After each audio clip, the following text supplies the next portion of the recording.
Hi, it's Saturday the 18th of September 2021. We're continuing to look at mission on our doorstep and the call to mission that we all have as Christians to reach out with God's love and God's life.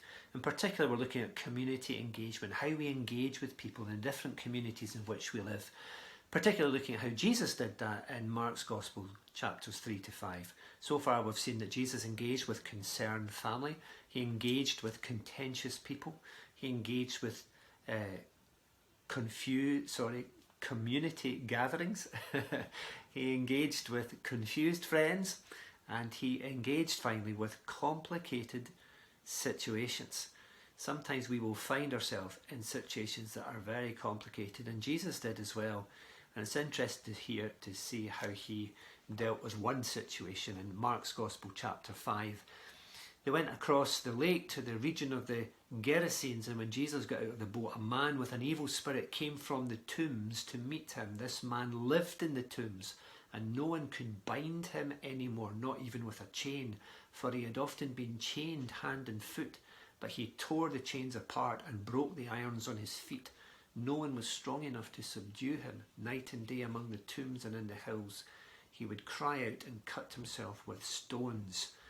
And when he saw Jesus from a distance, he ran and fell on his knees in front of him. And there then follows a very interesting interaction between Jesus and this poor man. Now, this was a very complicated situation. This man had an evil spirit. In fact, we find out he actually had many evil spirits within him. He obviously had terrible mental health problems. They thought, the people in that region, that he was just out of his mind.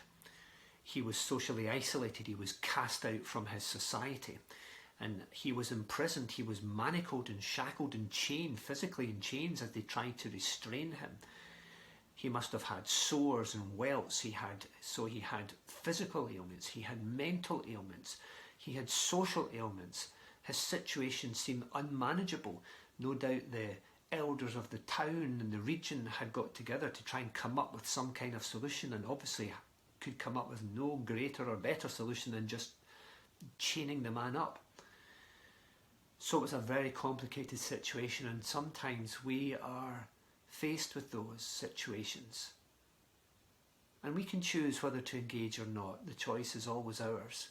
Jesus chose to engage in this complicated situation, and maybe God will lead us to engage with complicated situations or people who are in very difficult situations, and we need divine wisdom. Jesus had the wisdom of God. He had the power of the Holy Spirit within him as he was led by the Holy Spirit, and the Holy Spirit no doubt gave him the wisdom to know what to say and what to do in a way that ended up setting the man free.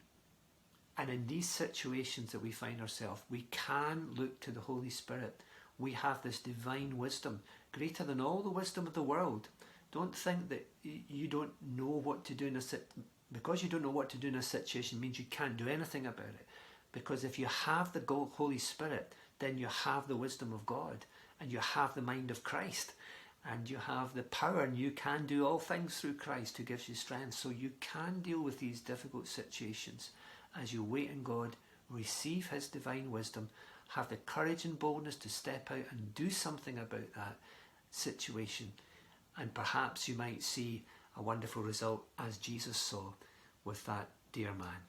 God bless you. Speak to you again soon.